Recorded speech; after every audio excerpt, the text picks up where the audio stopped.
നമസ്കാരം. Raf talk ഫുട്ബോളിലേക്ക് അവർക്കും സ്വാഗതം. ലീഡ്സ് യുണൈറ്റഡിനെതിരെയുള്ള കളിക്ക് ശേഷം ലിവർപൂളിൻ്റെ താരം മുഹമ്മദ് സലാ തന്നെ കളിക്കാനിറക്കാത്തതിനെക്കുറിച്ച് ശക്തമായ ഭാഷയിൽ പ്രതികരിച്ചത് സ്വാഭാവികമായിട്ടും വലിയ പ്രതിസന്ധി ലിവർപൂളിൽ ഉണ്ടാക്കി. അതിൻ്റെ പരിണിത ഫലമെന്ന വണ്ണം ഇന്ന് നടക്കുന്ന യുവേഫ ചാമ്പ്യൻസ് ലീഗിലെ ലിവർപൂൾ വേഴ്സസ് ഇൻ്റർ മിലാൻ മത്സരത്തിനുള്ള സ്ക്വാഡിൽ നിന്ന് സലയെ പുറത്താക്കിയിട്ടുണ്ട്, സലയെ ഒഴിവാക്കിയിട്ടുണ്ട്. മീഡിയയ്ക്ക് മുന്നിൽ ഇങ്ങനെയൊക്കെയാണ് പറയുന്നതെങ്കിൽ ക്ലബ്ബ് റിയാക്ട് ചെയ്യും. ആ റിയാക്ഷനാണ് നിങ്ങൾ ഈ കാണുന്നത്. ഇവിടെ സല ഇല്ല ഈ കളിക്ക് എന്നാണ് ആർനെ സ്ലോട്ട് ഇന്നലെ പ്രീ മാച്ച് പ്രസ് കോൺഫറൻസിൽ പറഞ്ഞത്. അതുപോലെ പ്രീ മാച്ച് പ്രസ് കോൺഫറൻസിൽ പങ്കെടുത്ത ആലിസൺ ബെക്കറോട് സ്വാഭാവികമായിട്ടും സലയെക്കുറിച്ച് ചോദിച്ചപ്പോൾ ആലിസൺ പറയുന്ന മറുപടി, സല അങ്ങനെ ഒരാളെയും ഡിസ്റെസ്പെക്റ്റ് ചെയ്യുന്ന ആളല്ല, അദ്ദേഹം അങ്ങനെ ചെയ്തു എന്ന് ഞാൻ കരുതുന്നില്ല. അതോടൊപ്പം അദ്ദേഹത്തിന് ഫീൽ ചെയ്യുന്ന കാര്യങ്ങൾ അതത് സിറ്റുവേഷനുകളിൽ പറയാനുള്ള ഫ്രീഡവുമുണ്ട്.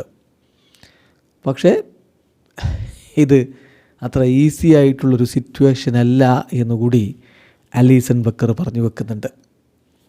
ബ്രസീലിയൻ സൂപ്പർ താരമായിട്ടുള്ള ആലിസൺ ബെക്കർ പറയുന്നു, I don't think Mo Salah wanted to disrespect anyone. ഒരാളെയും അപമാനിക്കണം അല്ലെങ്കിൽ ബഹുമാനിക്കാതിരിക്കണം, ഡിസ്റെസ്പെക്റ്റ് ചെയ്യണമെന്നൊന്നും മോസല കരുതിയിട്ടുണ്ടെന്ന് ഞാൻ വിചാരിക്കുന്നില്ല. അദ്ദേഹത്തിന് എന്താണോ ഫീൽ ചെയ്യുന്നത് അദ്ദേഹത്തിൻ്റെ സിറ്റുവേഷനെ കുറിച്ച് അത് പറയാനുള്ള ഫ്രീഡം അദ്ദേഹത്തിനുണ്ട്. ഞാൻ പ്രതീക്ഷിക്കുന്ന അദ്ദേഹം ഇനിയും ലിവർപൂളിന് വേണ്ടി കളിക്കുമെന്നാണ്. പക്ഷേ അത് തീരുമാനിക്കേണ്ടത് ഞാനല്ല, അത് മോയും ക്ലബ്ബും തമ്മിൽ എടുക്കേണ്ട തീരുമാനങ്ങളാണ്. അതിലെനിക്കൊന്നും പറയാനില്ല.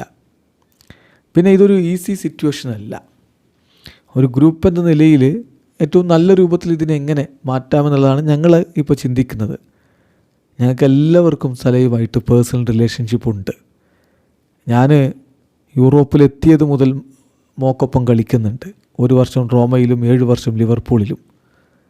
അവൻ നല്ല ഒരു വ്യക്തിത്വമാണ്, നല്ല ക്യാരക്ടറാണ്, ലിവർപൂളിൻ്റെ ലെജൻഡാണ്. ഒരുപാട് കാര്യങ്ങൾ ഞങ്ങൾ ഒരുമിച്ച് നേടിയെടുത്തിട്ടുണ്ട്, ഒരുപാട് വമ്പൻ നേട്ടങ്ങളിലേക്ക് പോയിട്ടുണ്ട്. ഓഫ് കോഴ്സ് പേഴ്സണലി അദ്ദേഹം വളരെ മികച്ച ആളാണ്. അതുകൊണ്ട് തന്നെ ഈ ഒരു സിറ്റുവേഷൻ എനിക്കൊട്ടും സന്തോഷം നൽകുന്ന ഒന്നല്ല. പക്ഷെ ഇത് ഫുട്ബോളാണ്. നമുക്ക് ഇങ്ങനെ മോൺ ചെയ്തിരിക്കാൻ, കരഞ്ഞു വിളിച്ചിരിക്കാൻ, ഒരു സിറ്റുവേഷനെക്കുറിച്ച് ഇങ്ങനെ കരഞ്ഞു വിളിച്ചിരിക്കാൻ ഒരുപാട് സമയമൊന്നും ഉണ്ടാവില്ല. ഞങ്ങൾക്ക് മുന്നിൽ നാളെ ഒരു ബിഗ് ചാലഞ്ച് ഉണ്ട്. ഒരു ബിഗ് ടീമിനെതിരെയാണ് ഞങ്ങൾക്ക് കളിക്കേണ്ടത്. അതിനെക്കുറിച്ചാണ് ഇപ്പോൾ ഞങ്ങൾ ചിന്തിക്കുന്നത്. ഇൻ്റർ സീസണിൽ ഏറ്റവും മികച്ച രൂപത്തിൽ കാര്യങ്ങൾ ചെയ്യുന്നുണ്ട്. സോ എൻ്റെ ഫോക്കസ് എന്ന് പറയുന്നത്, എൻ്റെ ടീമിൻ്റെ ഫോക്കസ് എന്ന് പറയുന്നത് നാളെയുള്ള ആ ചലഞ്ചിലാണ്. ഇത് അദ്ദേഹം ഇന്നലെ പറയുകയാണ്, നാളത്തെ ആ ചലഞ്ചിലാണ്. പിന്നെ സല എന്തുകൊണ്ട് ഈ കളിക്ക് അവൈലബിൾ ആവുന്നില്ല എന്ന് ചോദിച്ചാൽ അദ്ദേഹം ചെയ്തതിൻ്റെ കോൺസിക്വൻസ് ആണ് എന്നുകൂടി നമ്മൾ മനസ്സിലാക്കണം. അദ്ദേഹം വളരെ എല്ലാ കാര്യങ്ങളും മനസ്സിലാക്കാൻ കഴിയുന്ന ഒരാളാണ്. He smart enough to know that. ഈ സംഭവത്തിന് ശേഷം ഞാൻ മോയുമായിട്ട് അങ്ങ് ഇതിനെക്കുറിച്ച് സംസാരിച്ചിട്ടില്ല. ഇനി സ്വാഭാവികമായിട്ടും സംസാരിക്കും. ഞങ്ങൾക്ക് നല്ല ഫ്രണ്ട്ഷിപ്പ് ഉണ്ട്. അത് ഒരു ടീംമേറ്റ് എന്ന് മാത്രമല്ല, അതിനപ്പുറത്തേക്ക് ഞങ്ങൾക്ക് തമ്മിൽ നല്ല ഫ്രണ്ട്ഷിപ്പുണ്ട്. ഒരുപാട് വർഷങ്ങൾ ഒരുമിച്ച് കഴിഞ്ഞവരല്ലേ ഞങ്ങൾ. സോ ഞങ്ങൾ നല്ല ഫ്രണ്ട്സാണ്. ഒരുപാട് മൊമെൻറ്റ്സ് ഞങ്ങൾ ഒരുമിച്ച് ഷെയർ ചെയ്തിട്ടുണ്ട്, ഹാപ്പി മൊമെൻറ്റ്സും സാഡ് മൊമെൻറ്റ്സും. അത് സ്വാഭാവികമല്ലേ ആളുകൾക്കിടയിൽ അത്തരം ബന്ധങ്ങൾ ഉണ്ടാവുക. സോ ഞാൻ അദ്ദേഹവുമായിട്ട് സംസാരിക്കും. അത് പേഴ്സണലായിട്ട് ഉള്ള കാര്യമായിരിക്കും, പ്രൈവറ്റാണ്.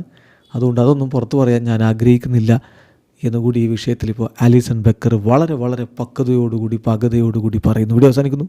ഫുട്ബോൾ ലോകത്തെ കൂടുതൽ വിശേഷങ്ങളുമായി റാഫ് ടോക്സ് എത്താം.